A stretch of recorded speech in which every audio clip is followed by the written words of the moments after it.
예. 그거 뭐 무시해버린 것 같더라고요. 무시했네. 당연히 무시하죠. 그래서 이제 아직 제가 잘 모르니까 예. 그러면 어떻게 그것을 정리해서 말하고 있는 건가를 잘 모르겠어요. 예, 무시한다고 무시될 수 있는 건 아니잖아요. 진리라는 것이. 그러면 이제 질문을 이제 거꾸로 제가 만일에 한다면, 어서 오세요. 예.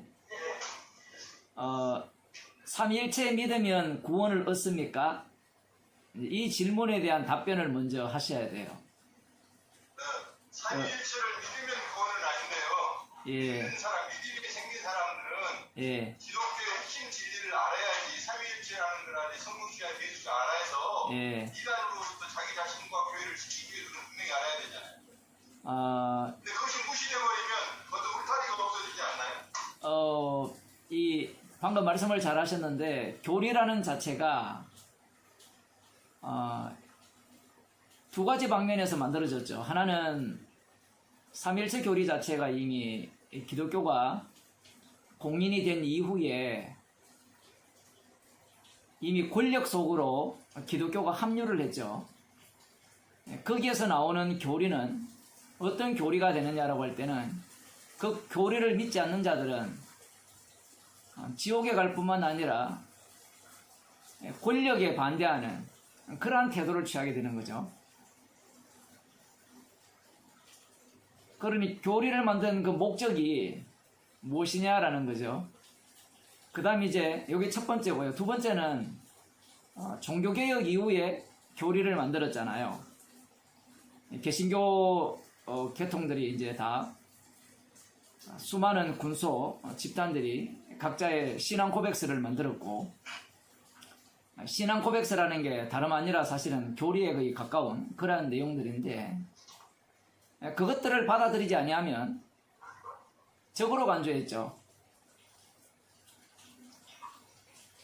그 교리를 그러면 왜 만드느냐 할 때는 방금 말씀하신 바처 우리가 흔히 배우듯이 이단들로부터 보호하기 위해서 그렇게 흔히들 말을 하는데, 교리를 가르쳐서 이단으로부터 보호를 받을 수 있습니까? 이 질문.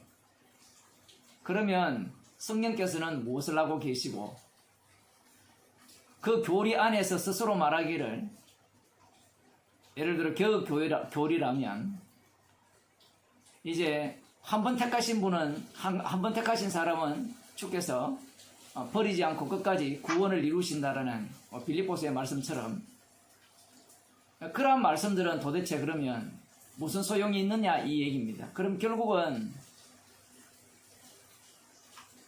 교회를 누가 지켜야 되느냐라고 할 때는, 교회를 누가 지켜야 되느냐 할 때는 교회는 교회가 지켜야 된다 이런 거죠. 논리가. 그게 과연 성경적이냐라고 이렇게 물어 들어가면 비성경적이죠.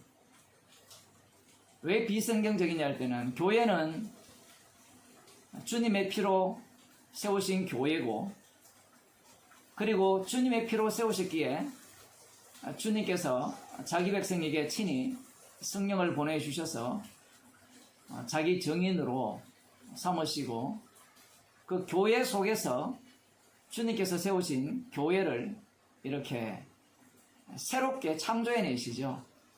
이것도 참 어려운 부분인데, 교회론에 대해서도 기존 교회론이 갖고 있는 것과 전혀 다른 입장을 취하고 있습니다.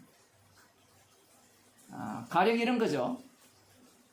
구약 이스라엘 백성들이 찐 이스라엘 백성들이냐라고 물어보면 그건 아니라는 거죠.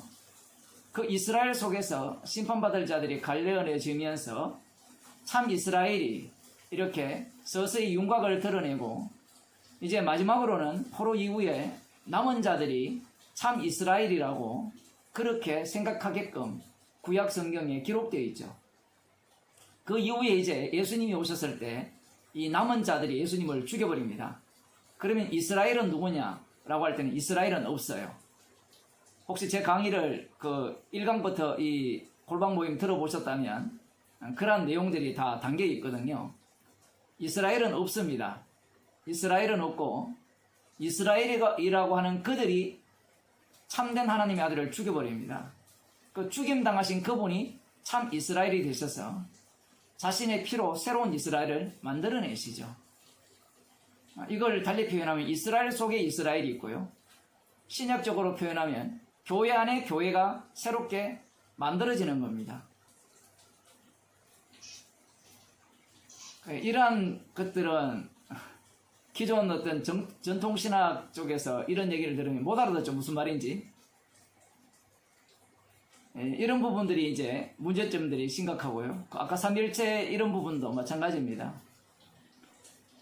성경에는 분명히 주 예수를 믿어야 구원을 얻는다라고 되어 있는데 왜 교회에서는 삼위일체도 알아야 되고 교회론도 알아야 되고 성경론도 알아야 된다라고 이렇게 가르치느냐, 이런 문제가 있어요. 그렇게 교육을 받은 사람들한테 질문을 한번 해볼 필요가 있어요. 예수님만 믿으면 구원을 얻지 못합니까? 라고 물으면 그걸로는 부족하다는 거죠. 삼위일체를 믿어야 된다는 겁니다. 현재 한국교회 같은 경우에는. 그러면 예수님을 믿어야 돼요? 삼위일체를 믿어야 됩니까? 또 다른 질문을 하면 하나님을 믿어야 되느냐, 안 그러면 예수님을 믿어야 되느냐. 이제 뭐 좀 더 이렇게 막 나간 그런 부류는 이제 성령까지도 숭상하고 성령도 찬양하면서 성령도 믿어야 된다, 이런 논리가 나오는데, 그럼 누구를 믿어야 되냐 이러면 답변을 못하니까 삼위일체를 믿어야 된다 이렇게 이야기를 하거든요. 성경에는 삼위일체를 믿으라고 한 적이 없습니다. 그 어디에도 없어요. 구약에서는 분명히 여호와만을 경외하라고 이렇게 기록되어 있고요. 신약에서는 주 예수 이름 외에는 구원을 얻을 만한 이름을 주지 않았습니다. 그리고 제 책을 보셨다 하시니까 거기에 보면 이 예수님이 오심으로 말미암아 여호와 하나님이 곧장 우상으로 바뀌어버립니다. 이런 말도 상당히 어려운 말이죠. 여호와 하나님이 어떻게 우상이 되느냐 라고 이렇게 반문을 한다면 십자가 앞에서는 여호와 하나님이 우상이 돼요. 그것을 위해서 구약에는 여호와의 이름으로 나타나셨고요. 궁극적으로 유대인들 입장에서 여호와의 이름은 예수님을 살해하는 여호와의 이름이 되고, 그러하기에 여호와의 이름 자체가, 여호와 하나님 자체가 예수님을 죽인 우상 하나님이 되는 겁니다. 문제는 성경을 읽을 때 어떻게 읽느냐라고 할 때는 그 해석법 자체가, 우리가 뭐 목사님도 배우셨겠지만 역사적으로 성경을 해석하는 법을 배웠기 때문에 그래요. 구약이 있고 신약이 있으면 이걸 정리를 하는 겁니다. 구약에는 여호와 하나님, 신약에는 예수님.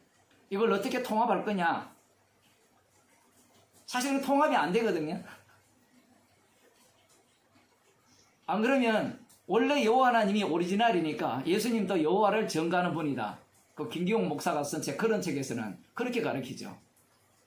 그렇게 해석할 수밖에 없는 게, 그들은 처음이 뭐냐라고 할 때는 십자가가 처음이 아니라 창조가 처음이고 창세 전이 처음이에요. 창세 전에 십자가가 먼저 있는데, 그들 같은 경우에는 십자가가 먼저 있는 게 아니라 성부 성자가 있고, 그 다음 이제 창조가 되었고, 그 다음 이제 구약의 여호와 하나님의 이름을 나타내셨고, 이제 예수님이 오셨다라는 겁니다. 그래서 예수님이 궁극적으로 누구를 전가하느냐 할 때는 구약에 나타나신 여호와 하나님을 전가한다, 이런 식의 논리를 펴고요. 실제로 이단들은 모두가 다 예수로 와서 다 하나님으로 가버립니다. 유일한 예수 이름에서 하나님으로 가기 때문에 다 이단이 되는 거예요. 그 이단들 특징을 보게 되면 십자가 지신 예수 그리스도만이 유일한 주님이라고 인정하지 않아요. 하나님을 우선순위 두면서 이제 그 예수를 마치 그 이슬람교에서 예수를 하나의 선지자로 취급하듯이 그런 식으로 밀어내버리죠. 슬그머니 표현을 하면. 교인들은 내가 관리하는 게 아니고 성령께서 관리하시고요. 목사가 할 일은 십자가의 피만을 전가하면 되는 겁니다. 그러면 교회의 교리를 안 가르쳐야 되느냐라고 하면 뭐 그거야 뭐 가르치고 싶으면 가르치면 되는데, 문제는 그 가르치는 내용 자체가 항상 부정적이라는 사실을 우리가 염두에 둬야 돼요. 어떤 의미인가 하면 이제 우리 김성수 목사님 설교를 들으셨기 때문에 그 설교를 듣게 되면 그것이 교리화돼요. 체계가 잡히죠 벌써. 그죠? 그러면 그 진리의 내용을 알면 천국 갑니까? 사람들은 그 생각을 갖고 있거든요 벌써. 그런데 진짜 복음을 전했다면 그 전한 내용 자체가 구원을 못 일으켜요. 구원을 못 일으킨다는 내용을 그 설교 속에 담아야 돼요. 그게 십자가입니다. 십자가를 믿으면 구원이 된다라는 이 교리 자체가 십자가 앞에서 부서져야 되고 무너져야 된다는 얘기입니다. 인간은 제가 지금 설교를 하고 복음을 전하지만 이것도 역시 교리화됩니다. 간단하게 정리를 하거든요. 사람들은 자기가 신이기 때문에 신은 항상 질서를 잡으려고 하거든요. 들으면 정리를 딱 해가지고 아 이게 복음이야. 그런데 진짜 복음이 오게 되면 그 전에 진짜 복음이었던 것이 무너집니다. 항상 이게 구약의 부터 이제 내려오는 이 말씀의 전개 방식이 다 그런 방식이죠. 가령 이런 거죠. 그 성전을 주시면 성전이 무너지면서 그 속에 복음이 나오고, 율법을 주셨으면 율법이 무너지는 가운데 복음이 나오고, 그럼 이제 십자가 복음이 완성되었으니까 이제 그 속에서는 새로움이 나오는 게 없지 않느냐라고 할지 모르지만, 완성되었기에 주님은 날마다 십자가의 능력으로 새로움을 창조해요. 새로운 교회를 만들어내신다는 겁니다. 되게 이게 이런 것들이 우리가 갖고 있는 논리와 안 맞거든요. 우리는 이제 예정이라는 논리를 갖고 들어와가지고 예정했으니까 다 구원받는다라는 이야기와 새롭게 창조한다는 이 말씀이 서로 부딪힌다고 생각하는데 하나도 안 부딪혀요. 이거 이제 이런 부분 때문에 이제 문제가 되는 겁니다.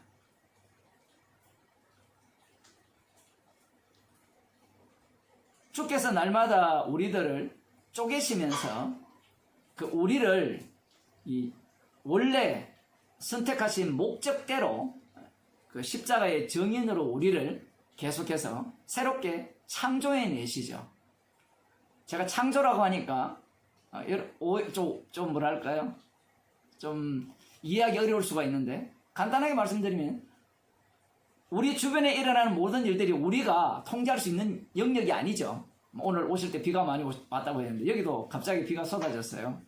그런 환경부터 시작해가지고 모든 환경들이 우리가 만들 수 있는 환경이 아니에요. 주께서 조성하신 환경 속에서 다시 주님의 자기 백성으로서의 그 면모를 드러내기 위해서 주께서는 십자가 사건으로 우리를 이렇게 몰아넣는 거죠. 질문에 대한 답변이 제대로 됐는지 모르겠는데, 예. 나중에 따로 생각드리겠습니다. 예, 알겠습니다. 예. 그럼 같이 기도하고 시작하도록 하겠습니다. 하나님 아버지, 오늘도 말씀 앞으로 인도하심을 감사드립니다. 주께서 저희들을 긍휼히 여기사 십자가의 세계 속으로 저희들을 인도하여 주시고 주께서 만드신 세계가 얼마나 놀라운지를 보게 하옵소서. 예수님 이름으로 기도드리옵나이다. 아멘.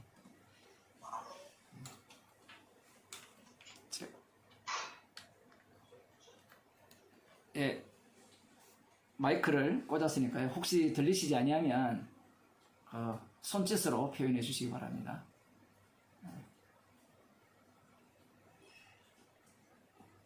뭐 문제가 있나요?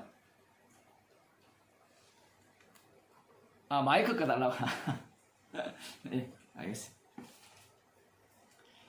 마태복음 5장, 5장이 아니라 2장입니다. 2장. 2장에 16절 이에 헤롯이 박사들에게 속은 줄을 알고 심히 노하여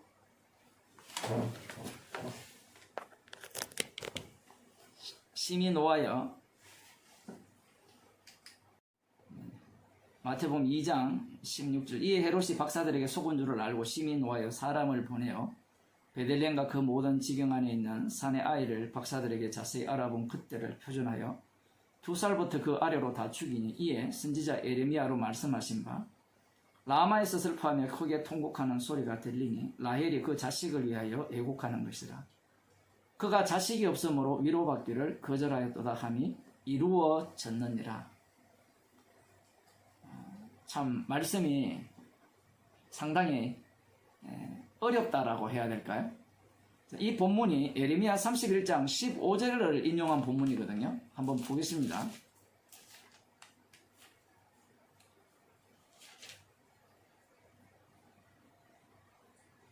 구약성경 1101쪽인데요. 예레미야 31장 15절 나 여호와가 이같이 말하노라 라마에서 슬퍼하며 통곡하는 소리가 들리니 라헬이 그 자식을 위하여 애곡하는 것이라. 그가 자식이 없으므로 위로받기를 거절하는도다. 이렇게 기록되어 있어요. 근데 성경에 보게 되면 이 라헬이 라마에서 슬퍼하며 통곡했느냐라고 할 때는 그런 게 나오지 않습니다.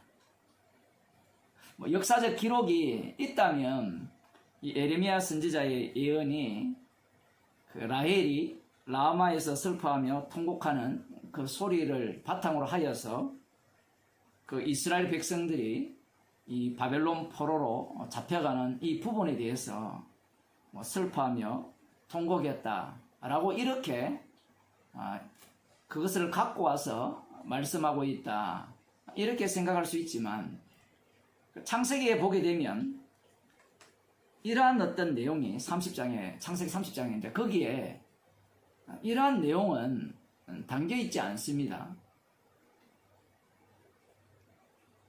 창세기 30장을 먼저 한번 조금 보게 되면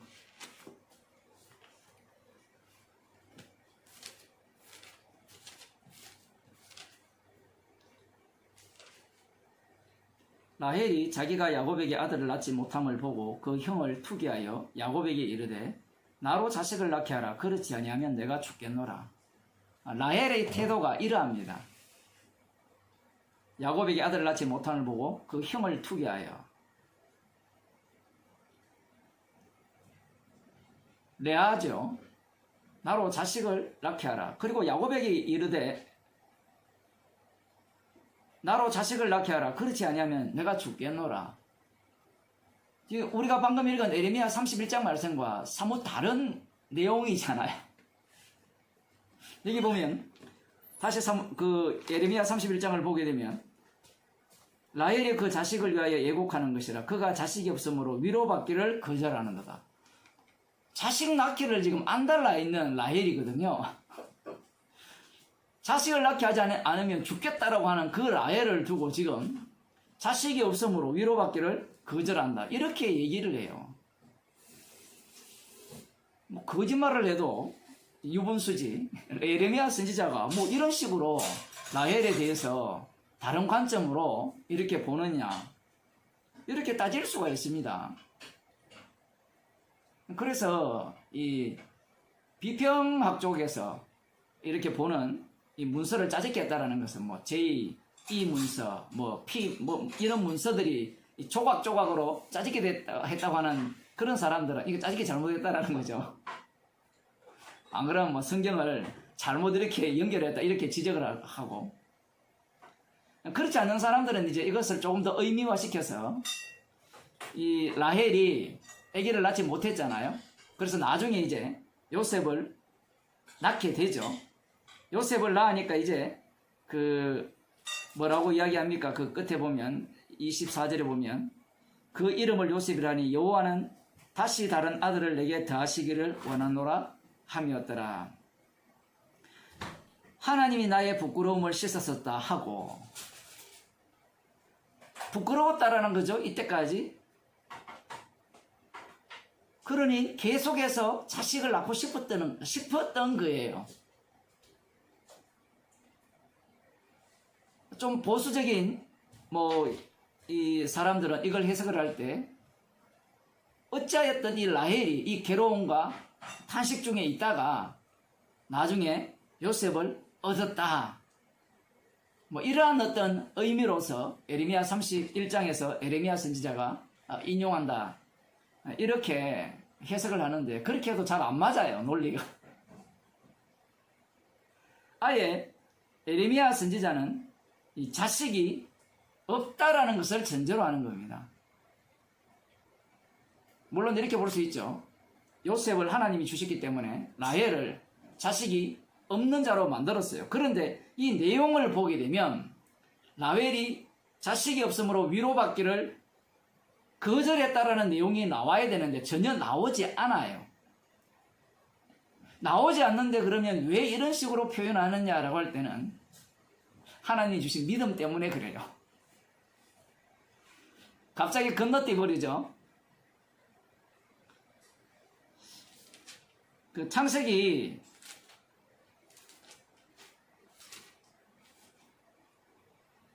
여기 한번 보겠습니다. 창세기 10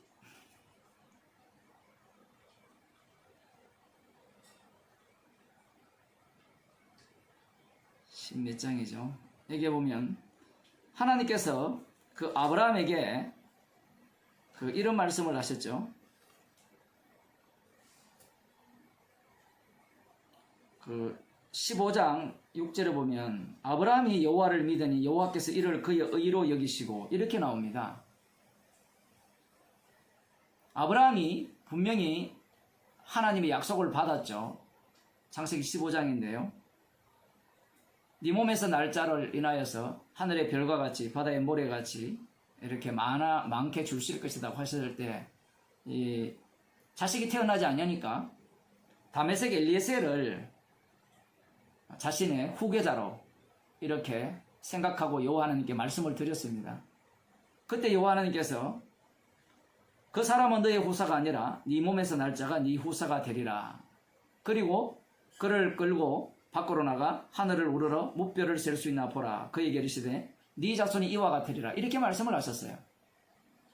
그럴 때 아브라함이 믿고 그러니까 여호와께서 그것을 그의 의로 여기셨다. 이렇게 기록되어 있죠. 로마서에서도 이 본문을 그대로 인용하고 있죠. 아브라함의 믿음을 제대로 된 믿음으로 보고 있다는 겁니다. 그런데 우리들이 잘 아시다시피 아브라함이 여호와를 믿었다라고 하지만 그 뒤에 가면 곧장 자식이 태어나지 않으니까 아내 사레가 이 자기의 종 하갈을 통해서 이 자손을 잇자 이렇게 제안을 하죠. 그래서 누구를 낳습니까? 이삭을 조롱하는 이스마엘을 낳게 되죠. 그러면 이 본문이 안 맞잖아요.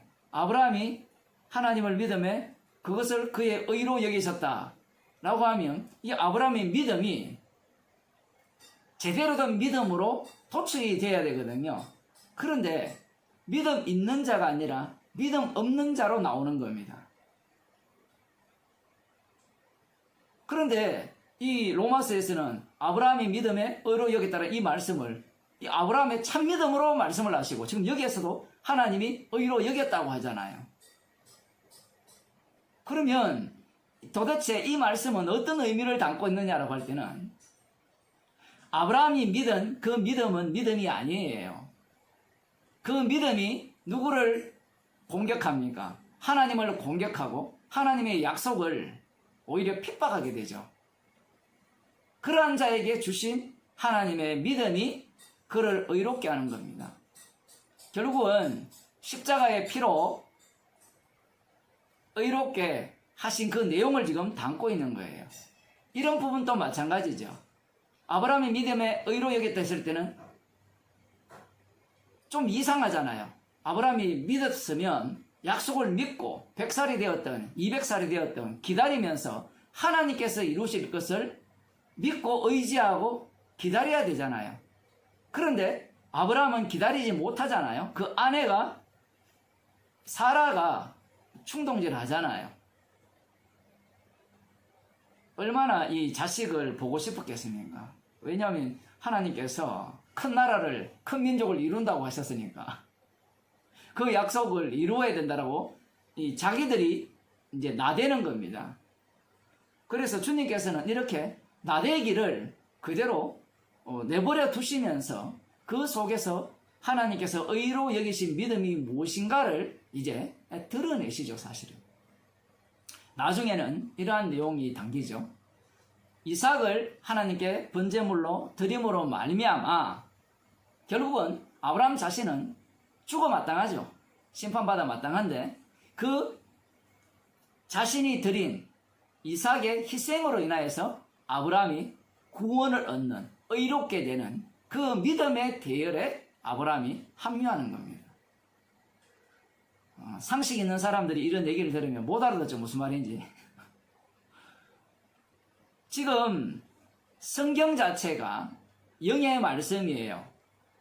영의 말씀이라고 하니까 뭐 마음대로 해석이 된다 이런 얘기가 아니라 육을 갖고 있는 인간들이 육의 입장에서 성경을 보게 되면 육의 입장은 항상 무엇을 요구하는가 하면 논리성을 요구하고 합리성을 요구해요. 그렇다고 해서 성경이 그 합리성을 완전히 부정하느냐? 이 합리성 속으로 들어가서 합리성을 깨버리거든요. 논리 자체가. 방금 이 정도 되면 아브라함을 의롭게 여겼다라는 이 내용이 아브라함의 믿음이 어떠한가가 이미 성경 속에 다 담겨 있는 겁니다. 다시 라헬 이야기로 돌아오면 라헬도 마찬가지죠. 라헬도 그 야곱의 아내잖아요. 야곱이 사랑한 여인이었잖아요. 그 라헬 같은 경우에도 마찬가지입니다. 이 라헬을 이 에레미야 선지자가 어떻게 해석을 하느냐라고 할 때는 자식이 없는 그 시점과 그 다음 요셉을 준 이 시점을 완전히 잘라가지고 라헬을 아주 믿음 좋은 사람으로 만들어버렸죠. 얼마나 믿음이 좋은가 하면 이런 거예요. 나요 라마에서 슬퍼하며 통곡하는 소리가 들리니 라헬이 그 자식을 위하여 애곡하는 것이라. 여기에 보면 라헬이 그 자식을 위하여 애곡하는 것이라 할 때 위하여라는 이 전친사가 우리는 지금 이렇게 되어 있는데 자식을 자식 때문에라고 이렇게 바꾸는 게 좋아요. 자식 때문에 애곡하는 것이라. 왜 자식 때문에 애곡하느냐라고 할 때는 창세기에 요셉이 태어나기 전까지는 자식이 없었죠. 베냐민을 뒤에 베냐민도 낳았지만 자식이 없는 거예요. 근데 없는 것을 지금 이 에레미야 선지자가 갖고 왔잖아요. 갖고 왔을 때 이 없는 것을 뭘로 바꾸느냐 할 때는 이스라엘 백성들이 여호와 하나님의 심판을 받아 바벨론 포로로 잡혀가는 것으로 바꿉니다. 교체 작업이 일어났죠. 그런데 신약으로 가면 더 바뀌어버립니다. 이게 죽은 자식이죠. 자, 창세기에서는 창세기 30장에서는 이 라헬에게는 없는 자식이죠. 자식이 없어요. 그래서 없기 때문에 슬피 우는데 놀라운 것은 그가 자식이 없으므로 이래 되어 있잖아요. 근데 히브리어 성경에 보면 이래 되어 있습니다. 그가 자식 때문에 애곡하는 것이라. 그가 자식이 없으므로 위로받기를 거절하는도다. 다시 달리 표현하면 이렇게 되어 있습니다. 자식 때문에 위로받기를 거절한다는 거예요. 자식 때문에 애곡하는데 자식 때문에 위로받기를 거절한다 이 얘기예요.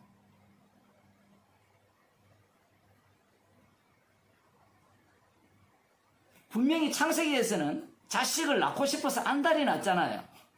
자식을 낳게 하지 않으면 죽겠다라고 이런 태도를 취하는 라헬에 대해서 지금 이 자식이 없기 때문에 애통하고 통곡을 하는데 놀라운 것은 그 애통과 통곡이 어떤 식으로 바뀌느냐 할 때는 자식 때문에 위로받기를 거절하는도다. 애통과 통곡이 왜 일어나느냐라고 할 때는 그 이유가 무엇이냐? 이것도 또 한 번 더 바뀌어버리죠. 하나님께서 이 라헬에게 자녀를 주지 않았기 때문에 애통을 한다. 만일에 이 논리라면 뒤에 자식 때문에 위로받기를 거절한다가 또 안 맞아요. 서로 이가. 자식 때문에 위로받기를 거절한다면 앞부분에 통곡하는 내용은 어떤 통곡이어야 하느냐 할 때는 이 마태복음으로 가게 되면 약속 때문에 자기가 통곡당하는 자가 된다라는 겁니다.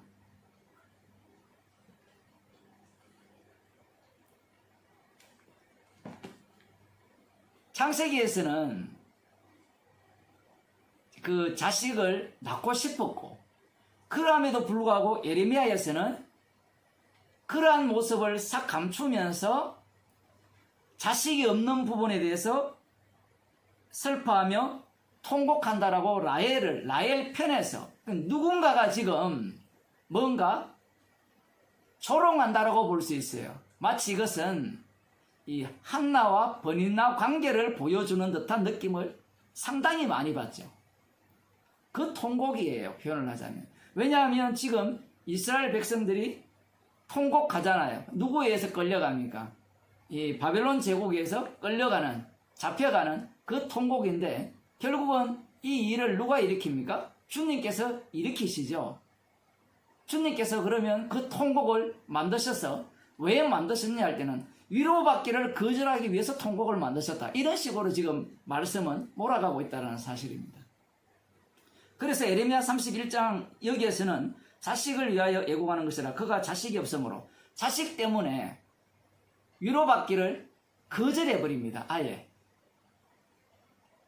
왜 거절하는가?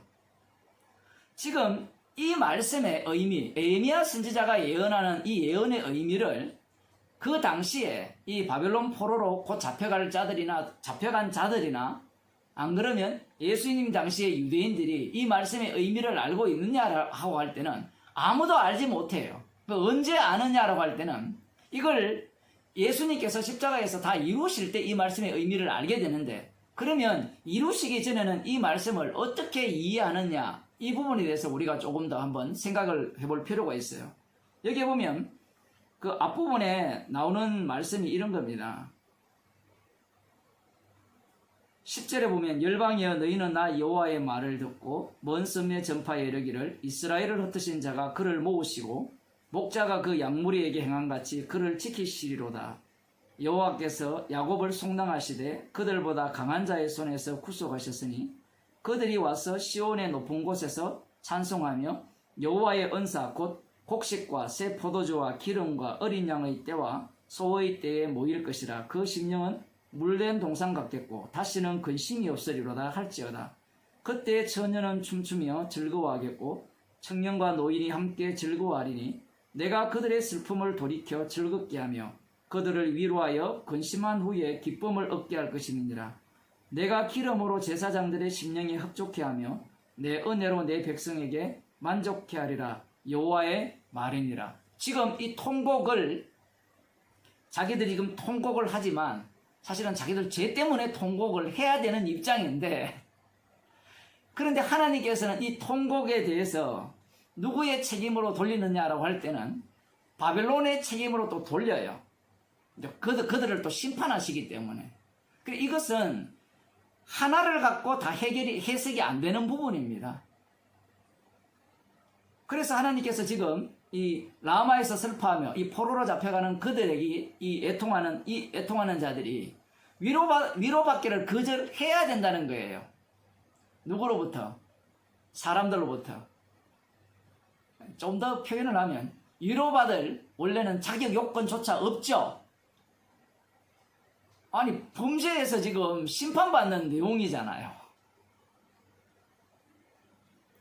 그러한 내용까지 지금 여기에 담겨 있는 겁니다.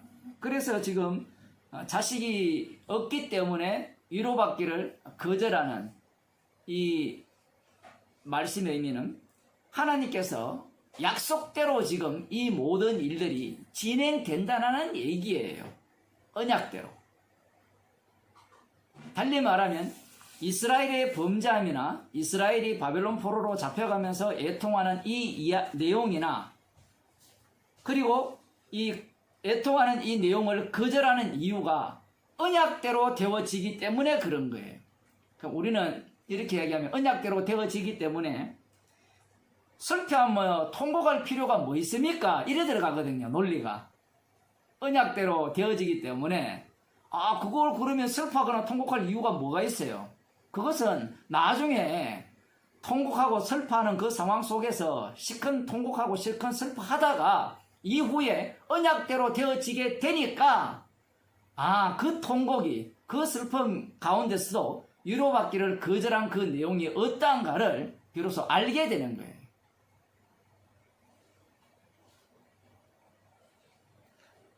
복음을 다 알면 사람들은 이런 생각을 하잖아요. 복음을 다 알면 이제 완전히 이 로봇처럼 모든 것들을 다 수용하고 다 받아들이고 다 이해가 되고 다 용납이 되고 뭐 이런 식의 생각을 사람들이 가질 수가 있거든요. 그런데 성경은 거꾸로죠. 십자가에서 주님께서 우리를 이미 자기 백성으로 만들으셨잖아요. 십자가에서 주님이 일을 다 끝내셨잖아요. 끝냈으니까 우리들은 할 일이 없네 이렇게 하는 게 아니라 주님께서는 할 일을 듬뿍 주죠. 죽을 때까지.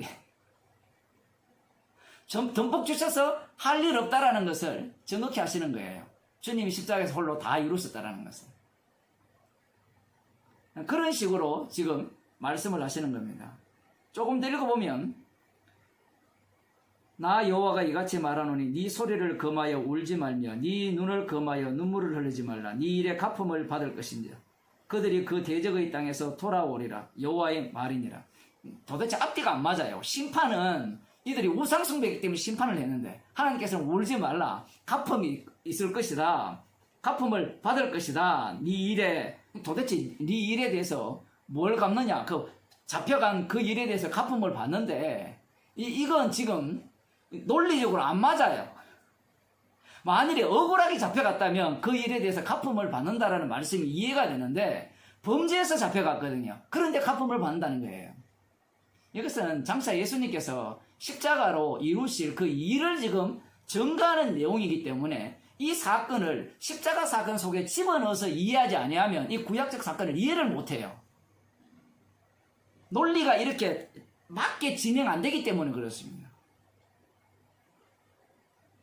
범죄했으면 포로 잡히는 게 당연하고 망하는 게 당연하잖아요. 근데 하나님께서 갚음이 있겠다 이래 나오는 겁니다. 논리가. 그러면 포로 잡히는 가는 것이 마치 뭐가 돼요? 억울하게 잡혀가는 것이 되잖아요. 그런데 주님께서는 억울하게 잡히는 가치도 다뤄요. 왜냐하면 그들은 언약 백성이기 때문에. 그 이방인들이 보기에는 그 이스라엘 백성들이 보기에는 이런 거예요. 심판받아서 멸망당했다. 그 이방인들도 자기들이 힘이 세서 그들이 멸망당해서 포로로 잡혀갔다. 근데 하나님께서는 언약을 위해서 그들을 멸망시키고 포로로 잡혀갔는데 그 잡혀간 그 자체가 어떤 의미로서의 잡혀갔냐 할 때는 억울함 쪽이에요. 언약이 담겼기 때문에 그래요. 아무튼 이런 식으로 말씀이 진행되는 겁니다. 그들이 그 대적의 땅에서 돌아오리라. 여호와의 말이니라. 분명히 말씀하시죠. 대적의 땅에서 돌아온다라는 겁니다. 그러니까 이 라마에서 슬퍼하는 통곡하는 소리가 들리니 라헬이 그 자식 때문에 애곡하는 것인데 그가 자식 때문에 위로받는 것을 거절했다라는 것은 이 뒤에 보면 갚음을 받게 되고 대적의 땅에서 돌아올 것을 여호와께서 약속하셨기 때문이라는 거예요. 그러면 이 말씀은 바벨론 포로에서 돌아오는 말씀에 대한 예언이죠. 에레미야 선지자의 예언은 1차적으로는 그게 맞아요. 그러나 더 들어가게 되면 이 말씀은 예수님께서 십자가에서 다 이루시는 내용의 말씀이 되는 겁니다. 그래서 역사적 사건에서 일어난 그 사건이 이 얘기가 이제 에레미야 선지자가 70년 만에 돌아오리라는 그 예언을 하잖아요. 그 다니엘서에 보면 다니엘이 그 70년을 깨닫고 기도하니까 하나님께서 70년을 71회로 바꾸어버리죠. 역사적 그 시간 개념을 묵시적 개념으로 싹 바꿔치게 해버립니다. 왜냐하면 아들의 나라는 이 세상에 속하지 않았기 때문에 그래요. 인자가 구름 타고 오셔서 세우시는 그 나라는 이 세상에 속하지 않았기 때문에 그 역사라는 것이 이 부정되고 무너지는 가운데 이 하나님 나라가 세워진다라는 것을 말씀하시기 위해서 70년이 되었으면 다 돌아가서 하나님께서 약속하신 대로 모든 것들을 갚음이 있고 다 회복해 줘야 된다라고 생각하는 것은 누구나 갈 수 있는 생각이잖아요. 그게 이스라엘 백성들의 한계성이죠. 그래서 그 70년을 70일로 바꿔버리는 겁니다. 바꾸게 되면 그분이 오셔야 돼요.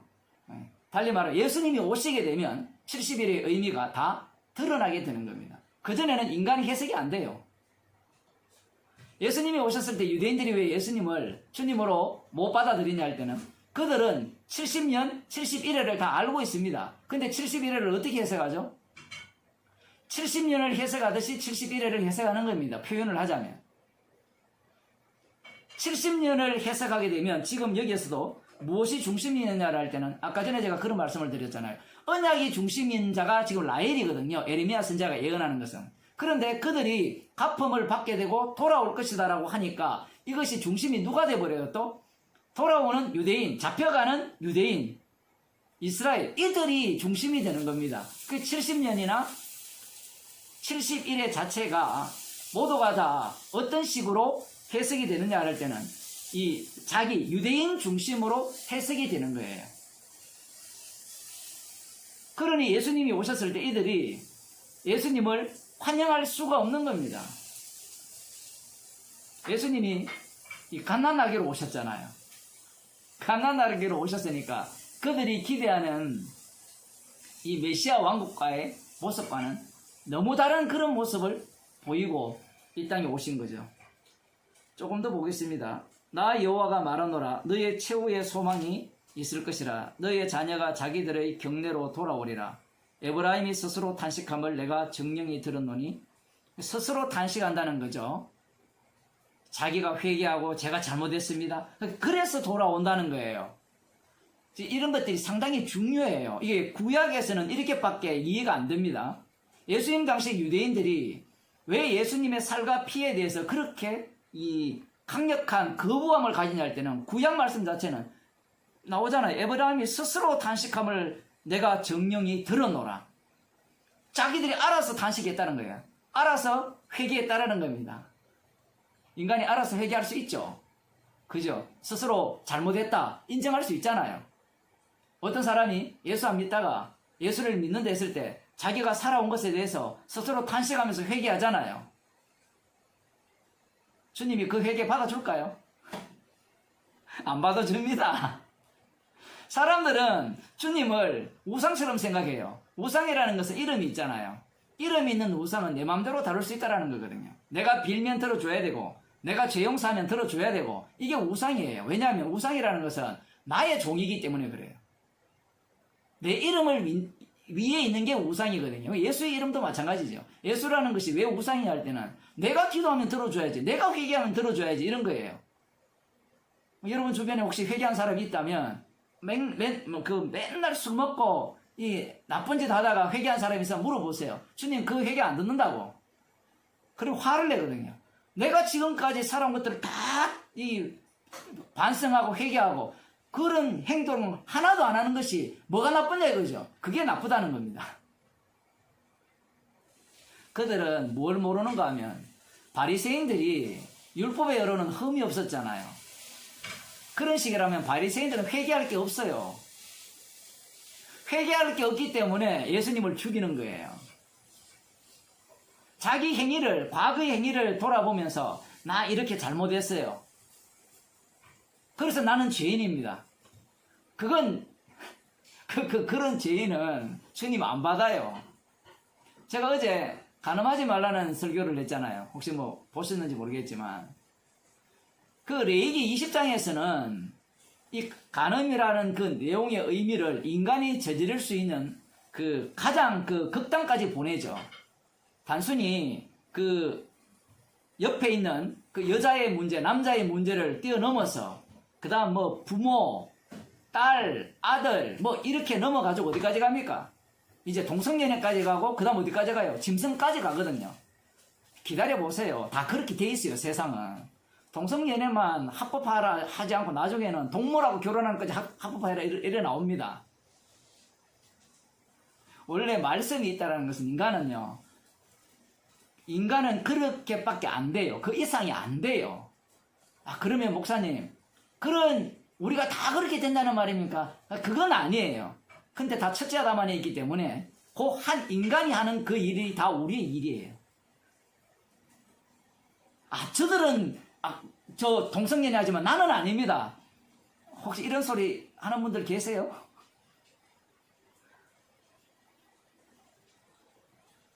나중에는 어떤 인간들은 동물하고 결혼해서 살 거예요. 지금도 뭐 그렇게 사는 인간도 있고, 그 이상한 병의 기원이 다 그런 문제 때문에 온 경우가 많거든요. 과학자들이 그런 일을 합니다. 책을 읽어보면. 어쨌든 간에 거기까지 가는 거예요. 그와 동시에 예수님께서 마태복음 5장에서 보게 되면 이 간음의 문제를 이 마음속에 음욕을 품는 문제까지 끌고 오죠.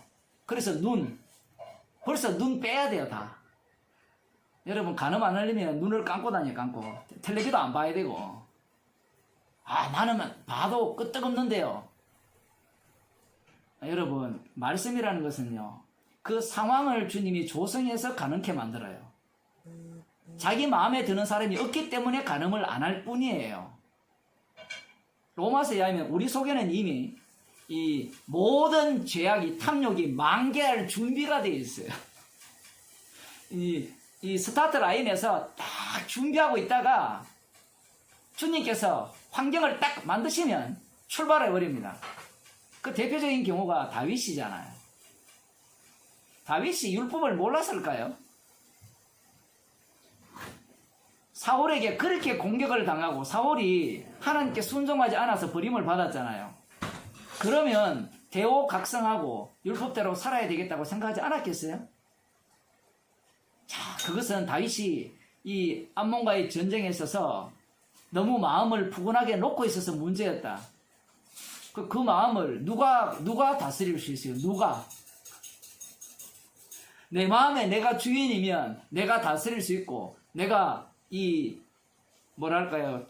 조절할 수 있죠. 내 마음입니까? 내 마음이 저 사람 마음, 저 마음인데.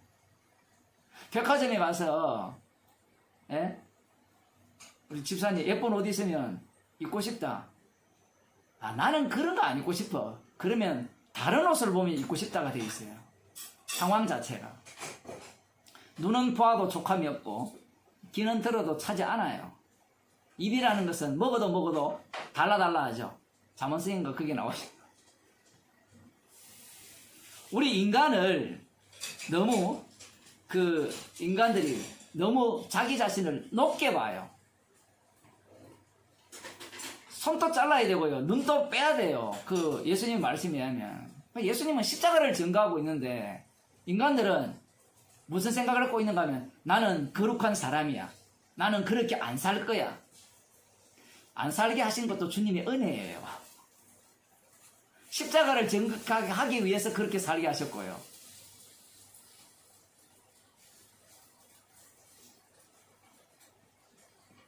스스로 탐식함을 안다 할 때 이 예수님 당시 유대인들이 메시아를 기다리면서 자, 우리는 스스로 탄식하고 회개해야 되는 거예요. 그 바리새인과 세리의 기도를 보면 세리가 스스로 탄식했잖아요. 그러면 바리새인들은 왜 안 하냐? 자기들은 다 끝냈어요, 벌써. 졸업했다니까요, 졸업. 너도 우리처럼 되려면 일단 세리 탄식하고 스스로 애통하고 일단 졸업하고 그 다음 말씀을 지켜. 그 다음 너도 어느 수준까지 와요? 우리 단계까지 와가지고 주여 저는 1회에 2번 금식하고 소득의 11조를 하게 하심을 감사하나이다. 저 세리와 같지 않음을 감사하나이다. 이런 기도를 하라는 얘기예요. 바리새인들이 이런 내용을 모르는 게 아닙니다. 말씀이 있기에 말씀을 다 지켜버리죠. 그러니 회개할 거리가 없는 거예요. 율법대로 율법의 의로는 흠이 없는데 사도 바울 얘기를 들어보면 회개할 게 뭐가 있어요? 완벽한데. 조금 더 보겠습니다. 주께서 나를 징벌하심에 멍에에 익숙지 못한 송아지 같은 내가 징벌을 받았나이다. 주는 나의 하나님 여호와시니 나를 이끌어 돌이키소서. 그리하시면 내가 돌아오겠나이다. 또 앞뒤가 또 안 맞는 얘기를 하는데, 어쨌든 이 자기 자신의 잘못을 뉘우치고 저의 범죄로 주님에 의해서 징벌을 받았습니다. 회개합니다 이거죠. 충분히 징벌을 받았으니까 주께서 우리를 이끌어 돌이키소서. 그리하시면 제가 돌아올 수 있겠습니다. 얼마나 겸손합니까? 징벌은 죄 때문에 받았고 주님이 이 징벌 받은 것을 용서해 주시고 돌아오게 하시면 제가 알아서 오겠다는 게 아니라 주님이 돌아오시는 그 말씀, 돌아오게 하시는 그 말씀을 따라서 돌아오겠다. 이렇게 말하고, 내가 돌이킴을 받은 후에 뉘우쳤고 내가 교훈을 받은 후에 내 볼기를 쳤사오니. 이건 또 안 맞아요. 내가 돌이킴을 받은 후에 뉘우쳤다죠. 뉘우치고 돌이킴을 받아야 되는데 주님께서 먼저 돌이켜놓고 돌이켜지니까 뉘우침이 발생하는 거예요. 이게 성경 자체가 우리가 생각하는 시간적 순서 개념이 전혀 안 맞아요. 계시기 때문에 그래요. 계시기 때문에.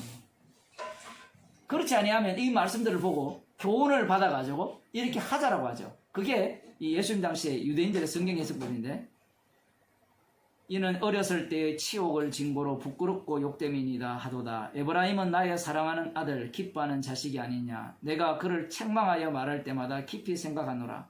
그러므로 그를 위하여 내 마음이 척은한즉 내가 반드시 그를 긍휼히 여기리라. 여호와의 말이니라. 이 말씀을 딱 듣게 되면 하나님께서 우리를 사랑하시기 때문에 포로로 잡혀가도 돌아오게 하실 것이다. 이렇게 생각을 하게 되잖아요. 그런데 이 말씀은 이미 하나님의 언약을 깔고 있는 말씀이에요.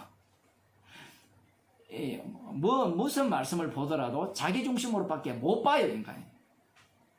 자기 중심으로. 아까 이 시작하기 전에 그 삼일체 교리 질문을 그렇게 하셨잖아요. 삼일체를 믿으면 정통입니까? 결국은 정통이기를 바라고 삼일체를 믿어야 천국 간다. 제대로 된 교회론을 믿어야 천국 간다. 이 얘기 모두가 다 무엇과 관련되어 있는가 하면 자기 구원론과 관련되어 있어요. 교리를 들여다보면 교리의 핵심은 다 구원론이에요. 유대인들이 율법을 가르칠 때 다 구원론 쪽으로 가르쳤죠. 구약을 완벽하게 정리를 해서 어떻게 해야 제대로 율법대로 살아가느냐. 그 최종 목적이 자기 영생이잖아요. 축복받고 영생. 그 방식을 이 교회가 그대로 따라하는 겁니다.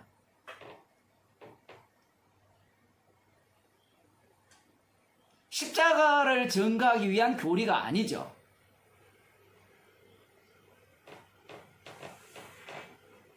삼위일체를 가리키는 이유가 우리는 지옥 가도 마땅합니다.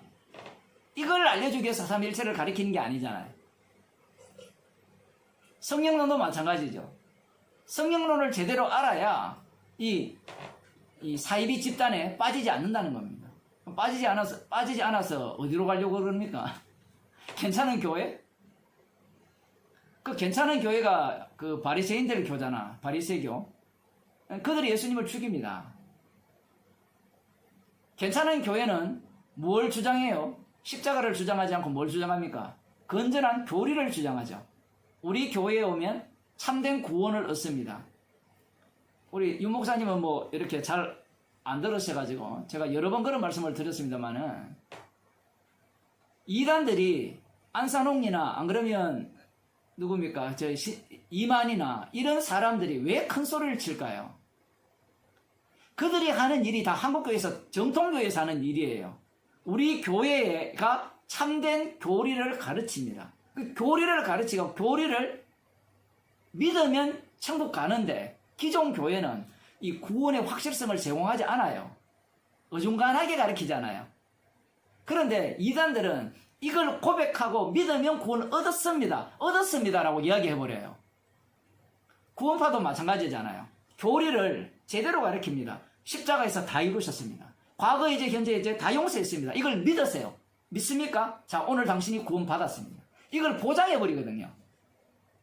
기존 교회와 뭐가 달라요? 학습교인, 세례교인 되는 과정과 똑같죠? 침례, 교단을 다니셨다고 하셨는가요? 그 침례 받는 거 똑같은 거예요. 침례 받으면 구원 받았잖아요. 근데 침례교회 다니는 사람들이 침례 받았다고 구원의 확신이 있느냐? 있는 사람도 있겠지만, 없는 사람이 더 많을 거예요. 그럼 그런 사람들에게 제일 좋은 것들은 똑같은 거예요. 침례받아서 당신은 구원받았다라는 이야기를 하는 거나 이 교리를 믿어서 천국 갈 수 있다는 이야기나 같은 이야기예요. 다 나로부터 출발하고 있고, 그리고 인간은 이 본질적으로 자기 구원을 소망하면서 신을 찾잖아요.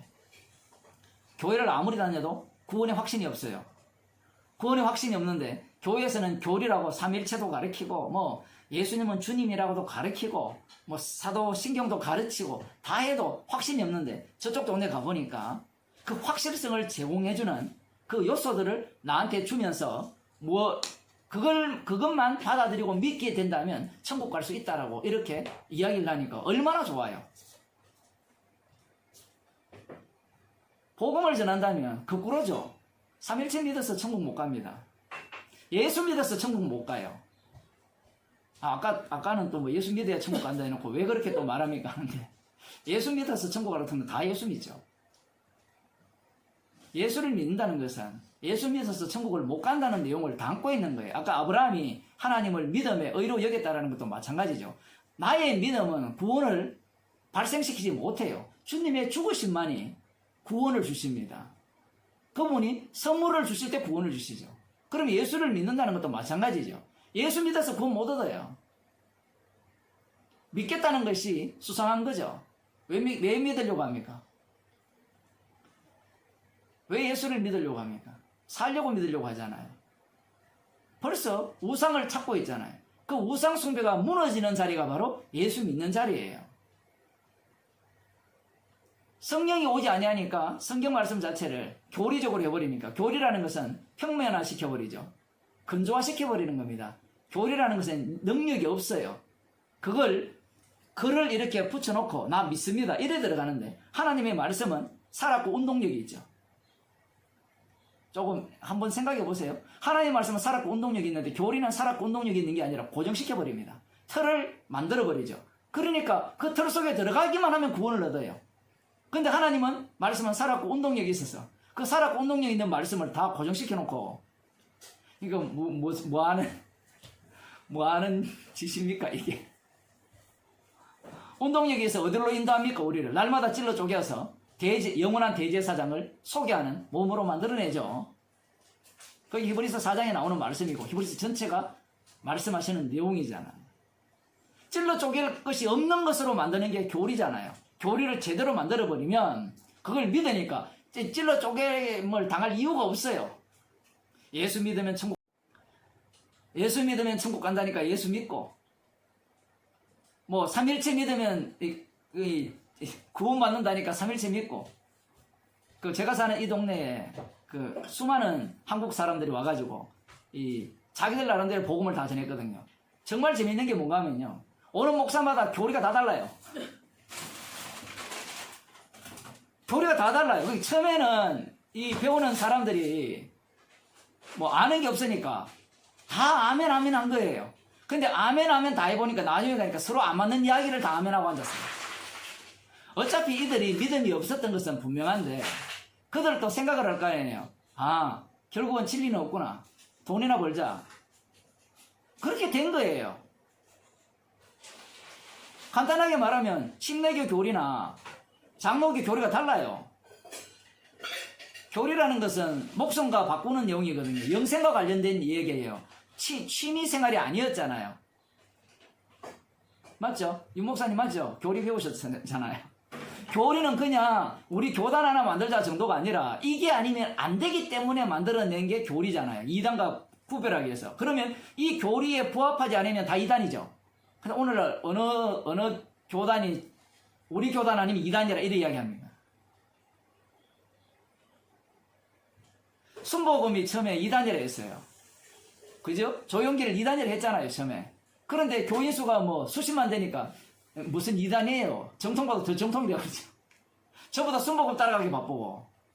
다락방도 처음에 이단이라 그랬다가 지금 교회 수가 한 2,000개 넘죠? 2,000~3,000개 정도 됩니까? 웬만한 교단보다 커요. 이단 아니에요. 정통이에요, 정통.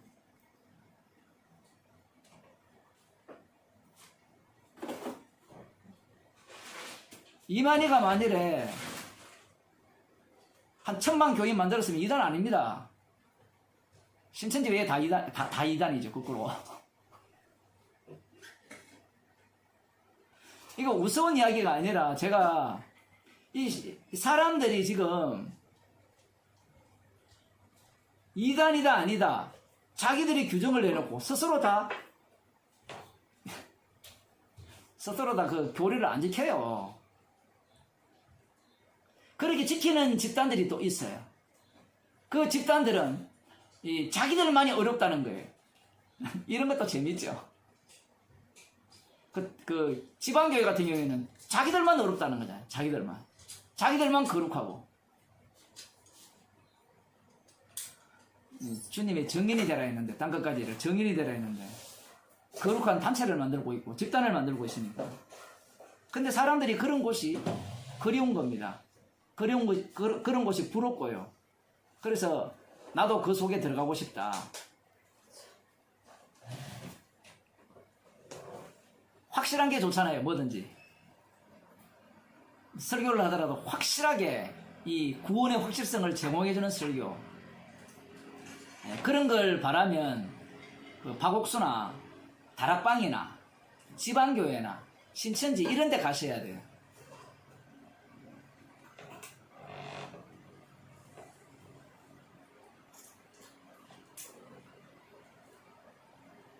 조금 더 보겠습니다. 21절에 보면 에레미야 31장 21절 처녀 이스라엘아 너를 위하여 길표를 세우며 너를 위하여 표목을 만들고 대로 곧 네가 전에 가던 길에 창념하라. 돌아오라. 네 성읍들로 돌아오라. 돌아올 능력이 있어야 돌아오지. 육적인 같은 경우에야 뭐 갔던 길을 기억하여서 표대를 세워서 이정표를 세워서 이렇게 돌아올 수 있는데 일단 이 구약적 표현이니까 그렇게 돼 이제 뒤에 보면 폐역한 딸아 네가 어느 때까지 방황하겠느냐 여호와가 새 일을 세상에 창조하였나니 곧 여자가 남자를 안으리라. 갑자기 말씀이 확 뛰어버리죠. 이 여자가 남자를 안으리라 이 얘기는 간단합니다. 여자의 후손 그러니까 예수 그리스도께서 이 땅에 오셔서 그죠? 여자가 남자를 뭐 히브리어에는 둘러산다 이렇게 되어 있거든요. 예수님께서 이 여자를 구원하신다 이렇게 해석하셔도 전혀 문제가 없습니다. 갑자기 이런 식으로 뛰어넘는 거예요. 성경 자체가. 앞부분에 보면 이스라엘 향해서 딸이라고 부르잖아요.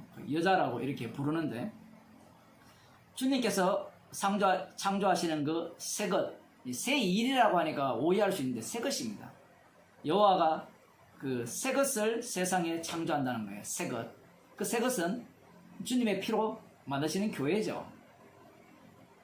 주님께서 친히 이 새로운 창조를 하시겠다는 얘기입니다. 그래서 지금 그 내용이 우리가 잘 아는 이 새 언약 이야기잖아요. 이 31장에 31절에 새 언약에 대한 내용이 나오죠. 나 여호와가 말하노라 보라 날이 이르느니 내가 이스라엘 집과 유다 집에 새 언약을 세우리라. 나 여호와가 말하노라 이 언약은 내가 그들의 열조의 손을 잡고 애굽 땅에서 인도하여 내던 날에 세운 것과 같지 아니할 것은 내가 그들의 남편이 되었어도 그들이 내 언약을 파하였음이니라. 언약을 파기할 수 없는 언약 그게 새 언약이에요. 그게 바로 십자가로 세우시는 언약이죠. 그러나 그날 후에 내가 이스라엘 집에 세울 언약은 이러하니 곧 내가 나의 법을 그들의 속에 두며 그 마음에 기록하여 나는 그들의 하나님이 되고 그들은 내 백성이 될 것이라. 이 말씀을 신천지가 그대로 인용해서 시험 치잖아요. 이만희가 성경 해석한 걸 외워서 시험 쳐서 합격하면 새 언약이 마음속에 들어온 것. 이게 어디서 많이 듣던 이야기 아닙니까? 교리를 다 외워야 되잖아요. 다 알아야 천국 가잖아요. 그렇지 않나요? 복음의 내용을 우리들이 분명히 알아야 천국 갈 수 있죠. 복음의 내용을 제대로 모른다면 천국 갈 수가 없는 거잖아요. 그 논리와 뭐가 달라요? 주님께서 이 말씀을 성도에게 말씀하신 이유는 성도 가운데 성령을 주시죠. 성령을 주시게 되면 성도는 날마다 이 성령의 인도하심을 따라서 죄인이 되는 겁니다. 죄인이 되어서 십자가를 전가한다라는 이 내용의 말씀이에요. 이것은 예수님도 말씀하셨죠. 하늘과 땅의 모든 건설을 내게 주셨으니 너희는 가서 모든 사람으로 제자를 삼아 아버지와 아들과 성령의 이름으로 세례를 주고 내가 분부한 모든 것을 가르쳐 지키게 하라. 땅끝까지 이르러 내 증인이 되리라. 그렇게 예수님께서 말씀을 하셨어요. 사람의 증인이 아니죠. 구원의 확실성 이런 이야기를 하지 않습니다. 성경은. 제일 웃기는 게 이런 거죠. 자식이 날마다 이렇게 묻는 거예요. 나 아버지 부모님 자식 맞습니까? 나 확신해요. 내 부모님 자식으로 확신합니다. 그렇게 말하면 부모가 어떻게 해요? 한 대 패줘야죠. 지 박아줘야 되죠. 오늘날 교인들 보면 꼭 그런 정신 나간 애가 있지. 이 그리스도 밖에 있는 자들의 특징이 나 안에 있죠. 안에 있는 걸 확신해요. 자유인이 아니라는 겁니다. 그리스도 안에 있는 자들은 안에 있죠. 이렇게 그런 질문을 자체를 하지 않습니다. 주님과 동행하고 있는데 뭘 안에 있죠, 밖에 있죠, 뭐 확실하죠 이런 얘기를 왜 해요?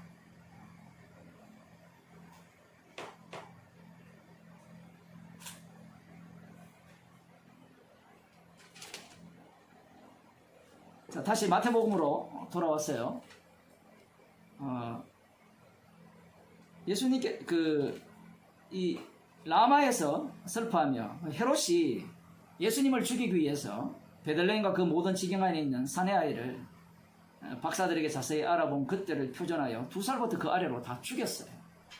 이 추경당한 이들을 무엇으로 삼느냐, 무엇의 모델로 삼느냐, 바로 이스라엘.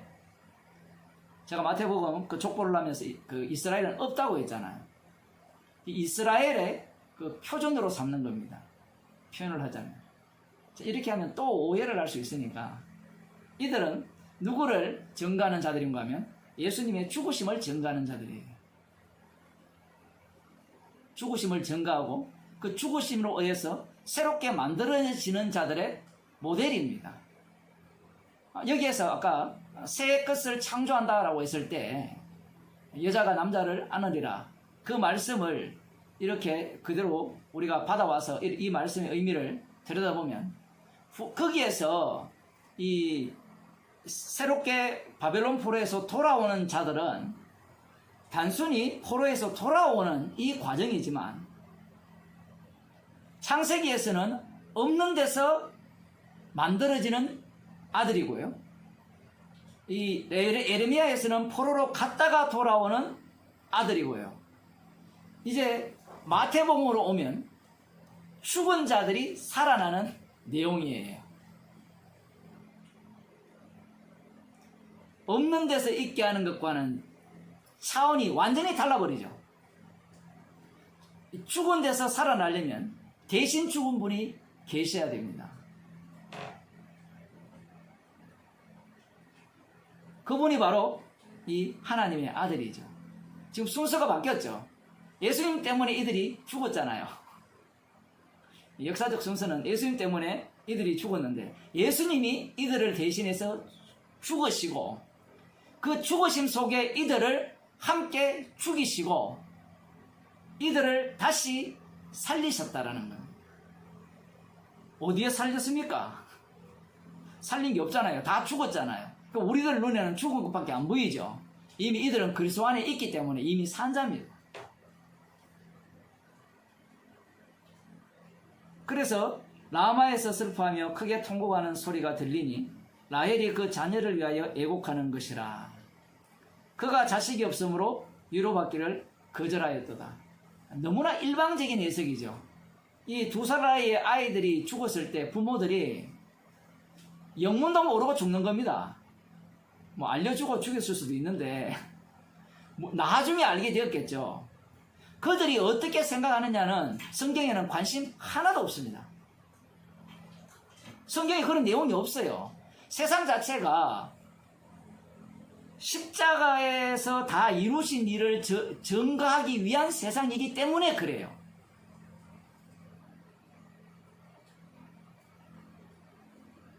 사람들, 목사들이 이런 본문을 보잖아요. 읽고 설교를 하잖아요. 설교를 하면 이런 이야기는 안 하죠. 라마에서 그 지역에 베들레헴 지경에 있는 두 사람의 아이들이 다 죽었을 때 그 엄마들이 어떠했겠느냐? 어땠겠냐는 고려 대상이 아니에요. 이렇게 죽임당한 자들이 누구냐? 바로 예수님께서 십자가에 달려 죽으시고 그 죽으심을 바탕으로 해서 새롭게 만들 참 이스라엘이다. 그것을 증거하는 증인들이에요. 우리는 이런 질문하고 싶잖아요. 이들이 천국 갔습니까? 이 질문하고 싶죠. 예수님 때문에 죽었으니까 천국 갔겠죠.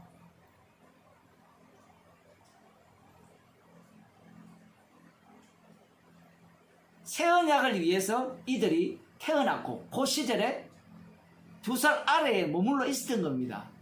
죽임 당하기 위해서. 그 역할을 한 거예요.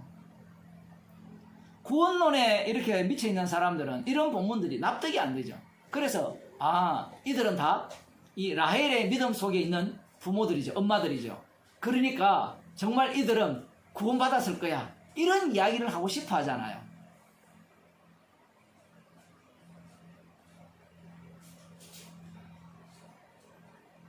욥기 이야기를 하면서 그런 말씀을 드렸잖아요. 욥기에 보면 주인공이 욥이잖아요. 그러면 영문도 모르고 죽은 아들 열 자녀는 뭐예요? 혹시 그런 거 한번 생각해 보셨어요? 영문도 모르고 죽었잖아요. 그 사람들은, 그 자녀들은 그러면 천국 갔어요? 지옥 갔어요?